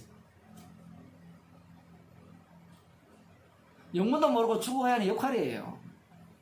주님은 그 부분에 대해서 아무것도 신경을 안 써요. 욥이지 않는데 그렇게 신경 안 쓰면 어떡합니까? 그래도 천국은 보내줘야 되죠. 아들의 죽으심, 예수 그리스도의 죽으심에는 관심이 없고 인간의 관심은 딱 하나 있죠. 자기 구원, 내 가족 구원, 여기에만 있는 겁니다. 이 출발 자체를 예수님께서 애굽으로 피하심으로 말미암아 이제 이 헤롯에 의해서 이 살육이 일어나죠. 그러므로 말미암아 예수님께서 자신의 십자가의 피로 새롭게 만드실 이스라엘이 어떠한가를 지금 주님께서 이렇게 보여주고 계시는 거예요. 없는 데서 있게 하는 그것도 놀라운데 그것은 무엇이 빠져버려요? 없는 데서 있게 하면.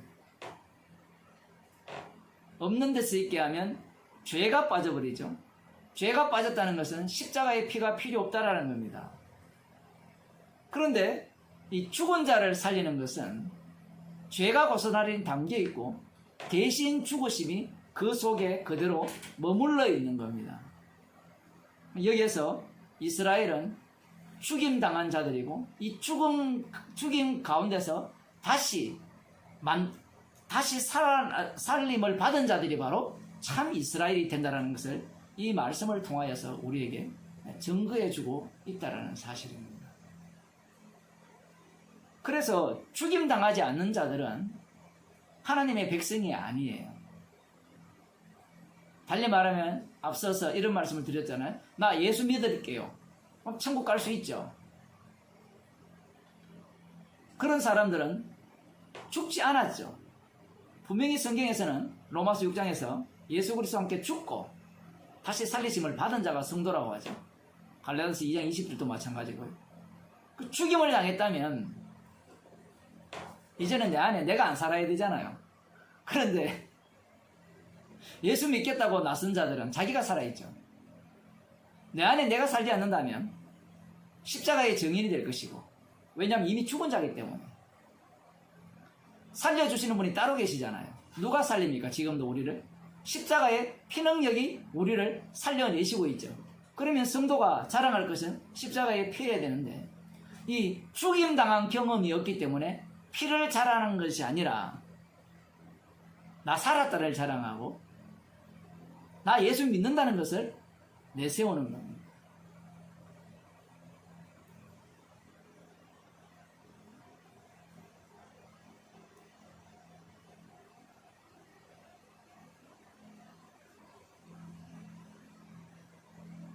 이 라헬의 이 모습이 이 궁극적으로 성도의 모습으로 볼 수 있는 겁니다. 자식이 없으므로 오히려 위로받기를 거절하는, 주님이 죽으실 때 우리를 함께 죽이시고 주님이 우리를 다시 살리신 그러한 내용을 담고 있는 거죠. 그래서 앞으로 지금 이 마태복음에서 전개되는 내용은 이 죽음 속에 합류한 자만 참 이스라엘로 새롭게 만들어진다라는 겁니다. 그 마가복음을 한번 보겠습니다. 마가복음 5장 21절입니다. 요거 보고 마치도록 하겠습니다.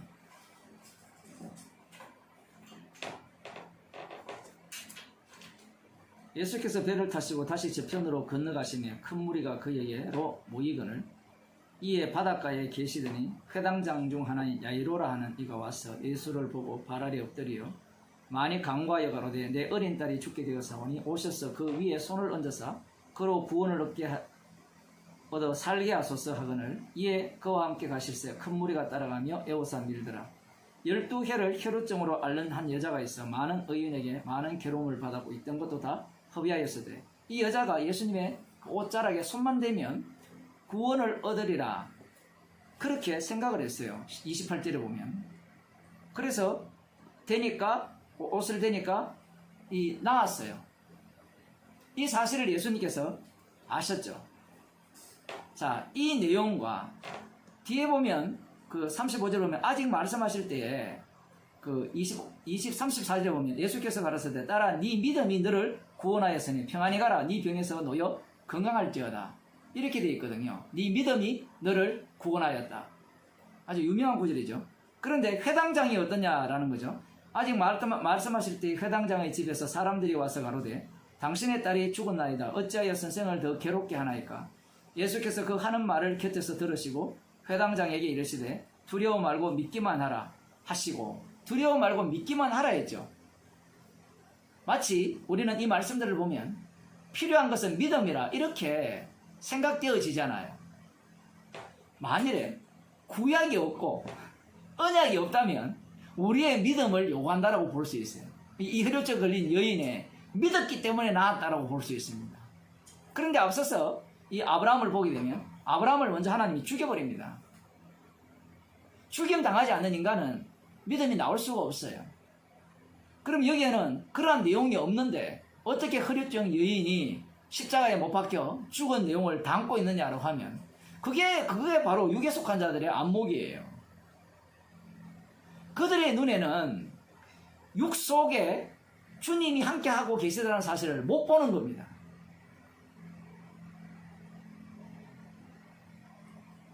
베드로와 야고보 형제 요한 외에 아무도 따라옴을 허치 아니하시고 회당장의 집에 함께 들어가서 이제 고쳐주셨는데 그 42절에 3절에 보면 예수께서 이 일을 아무도 알지 못하게 하라고 저희를 많이 경계하시고 이에 소녀에게 먹을 것을 주라 하시니라. 이 일을 아무에게 알지 못하게 하라 이렇게 얘기를 할 때 어떤 목사가 저기 창원에 있는 어떤 목사가 이 본문을 갖고 2019년도에 설교를 했더라고요. 제가 말씀을 준비하면서 이렇게 좀 찾는 중에 이걸 어떻게 해석하는가 하면 믿음 없는 자가 복음 전하는 것을 주님은 원치 않는다라는 거죠. 그 믿음 있는 자가 복음을 전해야 된다는 겁니다.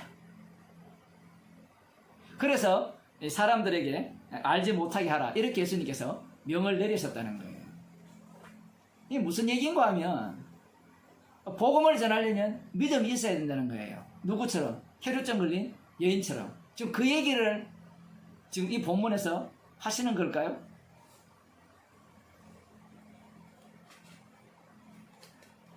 지금 사람들에게 알지 못하게 하라는 이 말씀의 의미가 방금 그 목사가 한 얘기와 똑같은 그런 사고방식 때문에 알지 못하게 하라는 거예요.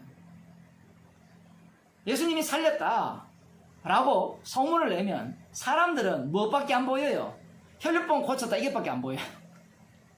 사망에서 생명으로 옮겼다. 그의 십자가의 피가 그의 죄를 용서하셨다. 이 죽었다 사는 것은 아무것도 아니다 이렇게 못 봐요.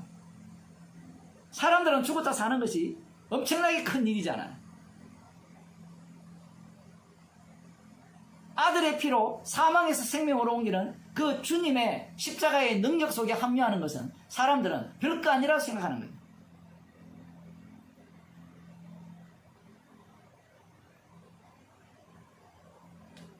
주님과 함께 죽고 죽은 그 자를 그 속에 주님이 함께 사심으로 말미암아 주님의 증인으로 삼았다라는 사실을 놓치고 있는 겁니다.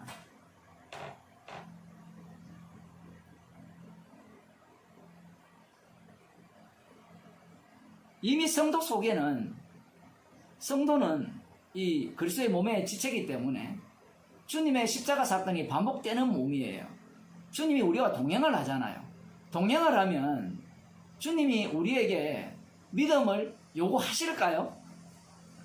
제가 이전에도 그런 말씀드렸는데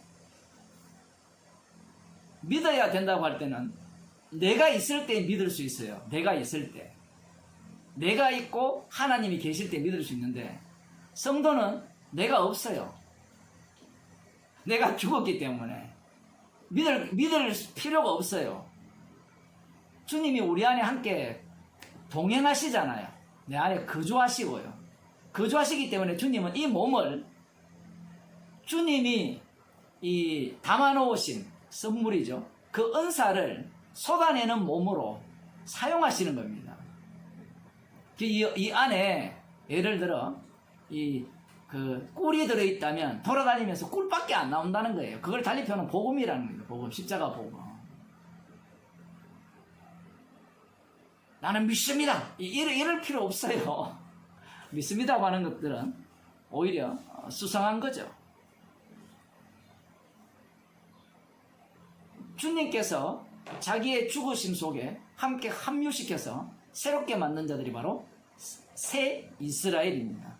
이 새 이스라엘은 모두가 다 죽음을 담고 있는 자들이고, 그래서 그 죽음을 담고 있기에 그들은 십자가 외에는 자랑할 것이 없다라고 이렇게 외칠 수밖에 없는 그 환경 속으로 계속해서 인도함을 받는 겁니다. 생각이 났어요. 이게 마지막에 보면 아이로의 딸이 마가복음 5장 34절에 예수님께서 따라 내 믿음이 너를 보내었으니 그만이 가라 예병에서 너의 건강할지어다 이렇게 하신 이야기나 가나마다 잡혀간 자에게 내가 더 이상 너를 절대하지 않겠다 이렇게 좀 뭔가 관계 없는 것인데 비슷하게 마지막에 이야기하는 그런 같은 얘기예요. 예수님은 영이시잖아요. 영이신 분의 말씀은 영은 영과만 교통을 해요. 고린도전서에 나오죠. 성령을 주셨기 때문에 성령과의 대화예요. 성령과의 대화인데 사람들은 이걸 따라 네 믿음이 너를 구원하였다 이렇게 이야기하니까 딸이 자기 믿음이 구원했다라고 생각하는 거예요. 자신의 믿음이.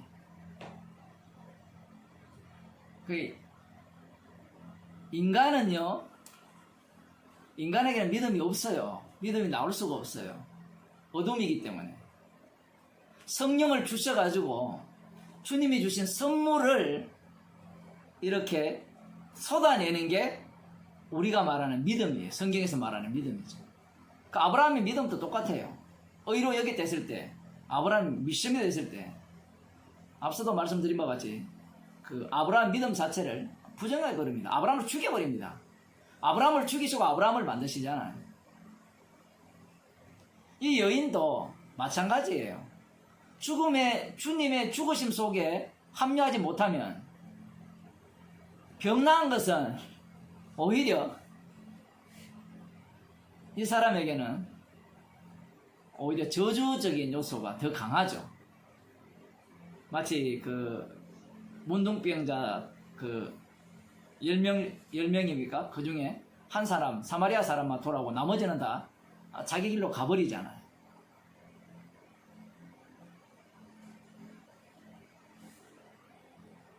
이렇게 이야기하면 왜 당신은 성경의 서인 글자대로 안 읽느냐? 이렇게 질문을 하거든요. 서인대로 해석을 해야 되지 왜 그렇게 서인대로 해석을 안 하느냐 이렇게 따질 건데 이게 서인대로예요.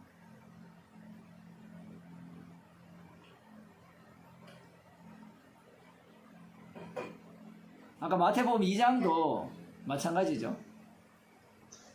안 맞잖아요. 창세기랑. 맞아 떨어져야 되는데 안 맞아 떨어져요. 그게.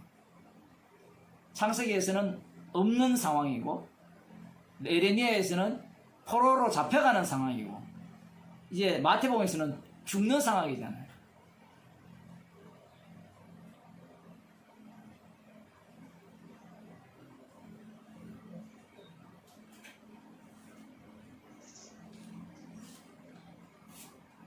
그러면 저기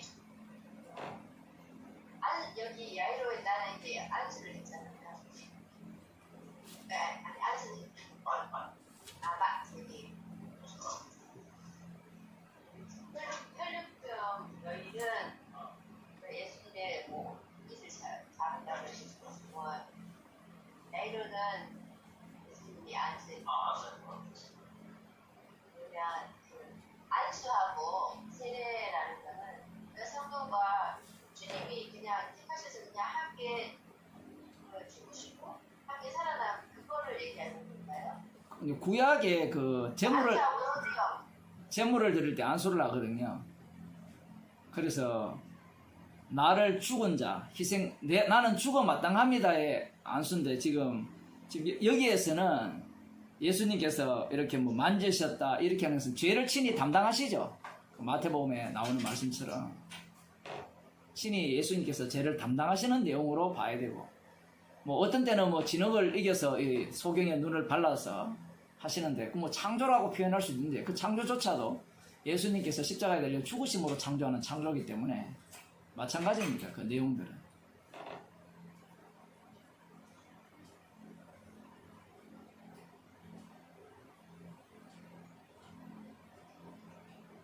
사실 오기 전에 오늘 마태복음 2장 15절 하시고 딱 켰는데 라헬이 나오길래 찾아봤거든요. 잘하셨네. 아마 이렇게 찾아가지고. 예. 근데 너무 잘 수가 없는 거예요. 똑같은 말도 없고 지만 그래서 예레미야 진짜 거기 봤어요. 31장. 예. 읽어봐도 잘 모르겠는 거예요. 근데 여전히 이게 들었는데 사실 라헬 부분은 사실 지금도 들었는데도 집에 다시 들어봐야 될 것 같아요. 잘 모르겠어요. 근데 그거 제가 여전히 그걸 하나 이렇게 아무를 꽉꽉 맞추려고 하고 한다는 게 창세기에서는 이렇게 구약에서는 또 이렇게 마태복음에서는 이렇게 이게 이제 성경 속에서 계속 이렇게 안 맞는 것들이 이렇게 자꾸 충돌을 일으키는 게 아닌지 그건 뭐예요? 구약은 그림자이기 때문에 근데 그림자라는 자체가 이 신약의 입장에서 해석에 들어가야 되거든요. 그러니까 라헬에 대한 이 주님의 평가잖아요. 에레미야 선지자의 그 예언 속에 들어가니까 그러니까 라헬의 역할을 주님은 그렇게 보시는 겁니다. 그럼 거기에 대해서 우리는 입을 다물게 되고 이제 이 마태복음 2장에서 이 라헬이 슬퍼하며 이 내용 모두를 결국은 어디로 집어넣느냐 할 때는 예수 그리스도의 죽으심 속으로 집어넣어요. 조금 더 말씀을 드리면 이런 겁니다. 지금 예수님 때문에 이들이 죽었는데 사실은 예수님이 자기 자신이 이들을 위해 죽으시죠. 죽으시고 순차는 어떻게 되는가 하면 예수님이 이들을 위해 죽으시고 그 죽으신 이유는 그 고린도후서 5장입니까? 이들을 다시 예수를 위해서 죽이기 위해서 죽이신 거예요.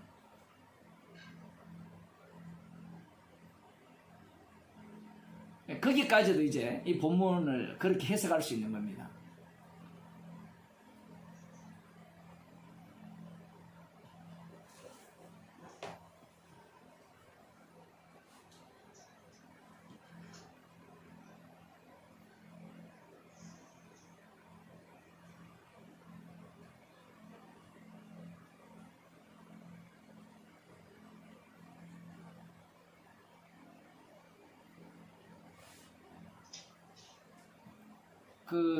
아까 이제 시작하기 전에 우리 윤 목사님이 질문하신 걸 조금 더 이렇게 말씀을 드리면, 교리를 왜 만드느냐 얘기예요. 그것부터 먼저 질문을 해야 돼요, 스스로. 하나님께서 이걸 성경책을 우리에게 말씀을 주셨잖아요. 부족합니까? 이걸 요약해야 돼요. 정리를 해야 돼요. 정리해서 참된 진리를 만들 것 같으면 주님께서 따로 또 교리를 만들어 주셨겠죠. 계시를. 그래, 이것만 믿어. 그러니 이 성경 자체를 예수님께서 분명히 내게 대해서 전한다 하셨잖아요. 그러면 내게 대해서 전한다 하면 성경에 나오는 모든 내용들, 그것들이 다 예수님에 대해서 전가하는 말씀으로 해석을 해야 되죠. 성령론도 마찬가지고, 교회론도 마찬가지고, 종말론도 마찬가지고, 성부론, 그러니까 하나님 신론도 마찬가지죠. 신론도 아들을 전가하기 위한 신론으로 전개돼야 되는데, 신론 따로 해버리잖아, 아예. 그 신학에서 제일 처음에 기독론부터 나옵니까? 신론부터 나옵니까? 하도 오래돼가지고. 조직신학 뭐부터 나옵니까? 이 목사님. 목사님 오래되셔가지고. 네, 더 오래됐죠. 신론부터 나옵니까? 기독론부터 나옵니까? 원래 기독론부터 나와야 되죠. 그 기독론에 모든 것들이 다 들어가야 되는데, 이게 교리는 다 따로 놀아요, 따로. 예수님 말씀조차도 완전히 부정해버리죠. 성경은 내게 대해서 전한다 하는데, 성경은 기독론만 있는 게 아니고 교회론도 있고 종말론도 있고 그 다음 계시론도 있고 뭐 신론도 있고 성령론도 있다, 이렇게 나가는 거예요. 논리가. 이런 것들이 너무나 비성경적이잖아요. 주님과 완전히 주님 간판 사오겠다는 그런 말밖에 안 되잖아요.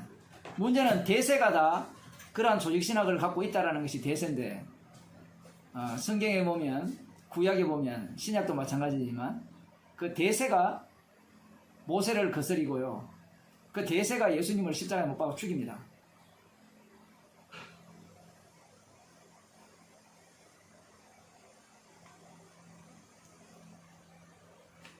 그러면 이제 질문을 이렇게 하잖아요. 교회가 그러면 다 틀렸단 말입니까? 예수님 앞에서는 맞는 교회가 하나도 없어요. 십자가 앞에서는 맞는 교회가 하나도 없어요. 이런 거죠. 유대인들을 한번 생각해 보세요. 예수님 당시 유대인들이 남은 자잖아요. 포로에서 아까 예레미야가 예언한 그 예언에 부합하는 남은 자들인데, 그 남은 자들 입장에서 예수님이 말씀하실 때, 그러면 남은 자가 하나도 없습니까? 예수님은 하나도 없다라는 거예요, 지금. 예수님 뿐이라는 겁니다. 예수님 뿐. 예수님 안에서 여자가 남자를 안으리라. 그 예수님 안에서 새로운 피조물을 만들어내는 거예요. 만들어내도 그들은 예수님의 몸의 지체일 뿐이죠. 새로운 주체가 되는 거 아니에요. 그러면 이제 열받죠. 니만 잘났나? 이러면 이제 예수를 더욱더 핍박하고 미워하게 되고, 그러한 내용이죠. 주님이 죄인을 부르러 오셨잖아요. 죄인을 부르러 왔다는 것은 어느 누구도 맞는 자가 없다는 거예요. 그런데 교리를 제대로 세워서 뭔가 이렇게 정통교회라고 주장하고 싶은 것은 맞는 교회를 하고 싶다는 거잖아요. 안 맞잖아요, 이게. 죄인을 부르러 왔는데. 이단들의 특징이 딱 그거잖아요. 우리 교회는 참 복음을 전합니다. 그게 한마디 돼야 되는데, 참 복음을 전하는 이 교회가 바로 악한 죄입니다, 이래 나오면 그건 이제 뭐 어느 정도 받아들일 만한데, 우리는 진짜 건전한 교리를 갖고 있습니다. 하도 교회가 개판인 교회가 많으니까. 우리는 진짜 하나님의 뜻을 아는 이 진리의 말씀을 우리 목사님이 전합니다. 이 말은 뭐예요? 우리 교회에 구원이 있다는 얘기거든요. 논리가. 구원의 능력은 십자가에 있지, 설교자에 있는 것도 아니고 교회에 있는 것도 아니에요. 설교자에 있다, 교회에 있다라고 하는 말은 어떤 권력체를 만들고자 하는 그러한 어떤 그 욕망을 발산하는 분이죠. 아까도 뭐 그런 얘기지만 사람들이 왜 신천지나 이런 데 몰려갑니까? 하나님의 교회 숫자 많거든요. 그 서울 돌아다니면 멋진 건물들 다 사들이잖아요. 이게 독재니까 가능한 거예요, 독재. 이 기존 교단처럼 막 이렇게 세력이 나눠져 있으면 그게 불가능한데, 완전히 로마 제국이잖아요. 밑대가리. 하나님도 한 분이고, 안산홍도 한 분이니까. 안산홍 밑에 있는 말 다 들어야 된다, 표현을 하면. 거기에 가면 구원을 받는다는 거죠, 표현을 하면. 어디든지 마찬가지예요. 뭐, 불교도 마찬가지고, 정상교도 마찬가지고, 뭐, 대순진리에도 마찬가지고, 다 자기들을 이렇게 하면 뭐, 구원을 받는다. 이 논리잖아요.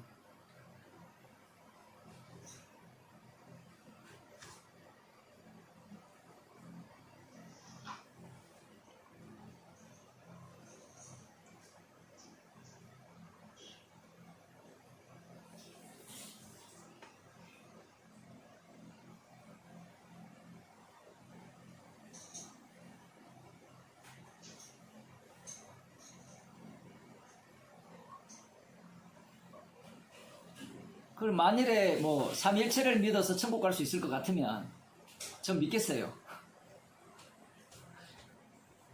성령론을 뭐 인정해서 천국 갈 수 있으면 믿는데, 그러한 것들이 영생으로 인도하지 못하죠. 우리들이 오해하지 말아야 되는 게, 옳고 그름과 진리는 다른 이야기입니다. 그리고 성경에 삼위일체는 없어요. 킹제임스 쪽에서 요한 1서에서 하나님도 하나요, 성령도 하나요, 예수도 아들도 하나요, 성령도 하나다, 이런 용어가 나와요. 다른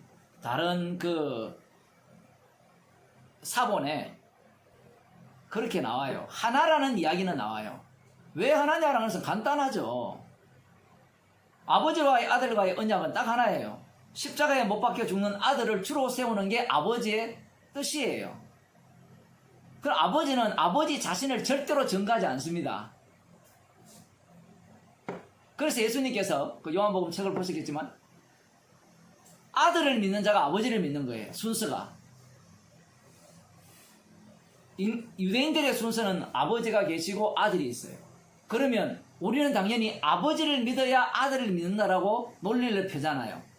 그런데 예수님은 그 아버지를 믿는, 하나님을 믿는 그들 앞에서 나를 믿어야 아버지를 믿는다라고 해버리죠. 나를 공경해야 아버지를 공경한다. 내가 심판권을 다 받았다, 인자됨을 인하여. 이렇게 말씀을 하신단 말이에요.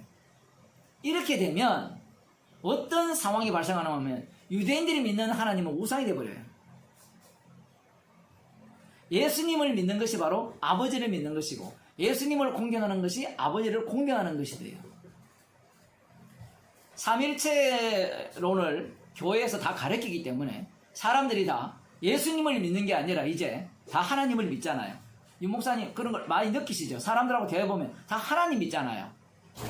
예수 안 믿어요, 사람들이. 왜냐하면 삼일체라고 하면 우리는 성부, 성자, 성령 다 뭐 삼위고 동일하고, 백날 이야기해도 인간 의식 속에는 뭐니 해도 아버지가 최고죠.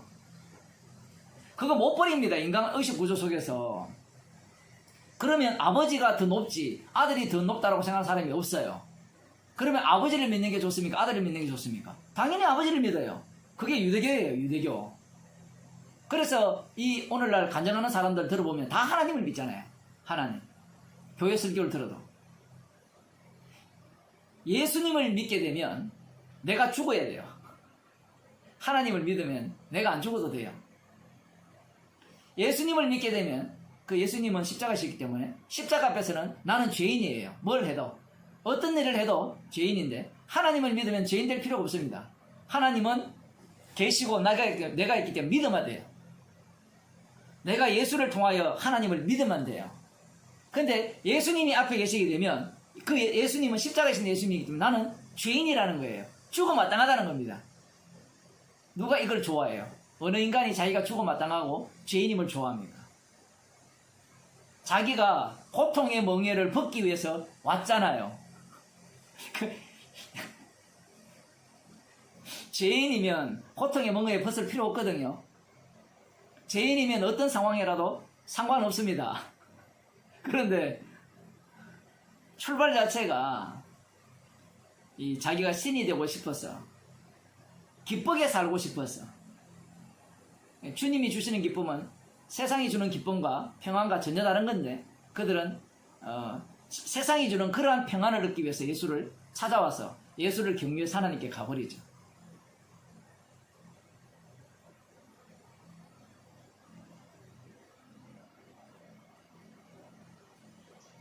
또 다른 질문 없습니까?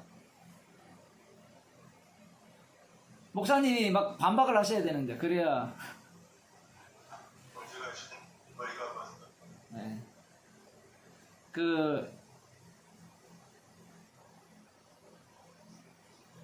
우리 목사들이 신학교를, 이 강 자체가, 이제 신학교 자체는 교회를 위해서 만든 신학교거든요. 교회를 위해서.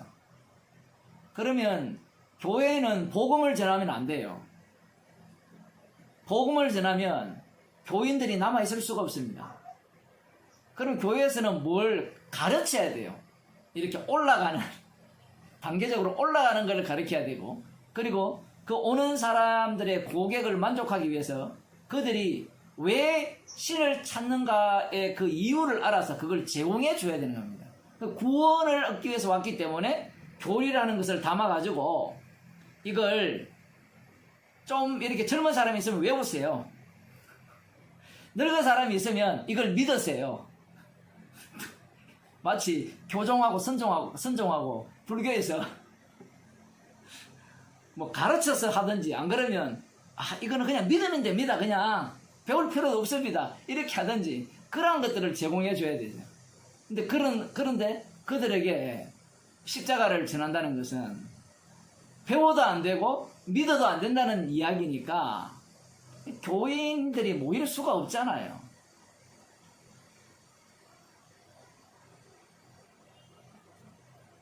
어떤 분이 그런 이야기를 했어요. 자기가 이제 오래된 교회를 다녔는데, 목사님들 만나보면, 진짜 뭐, 말씀대로 얘기하는 것 같아요. 근데 설교 들어보면, 완전 딴 이야기 한대요. 딴 얘기. 이걸 혹시 여러분이 보셨는지 모르겠지만, 목사들이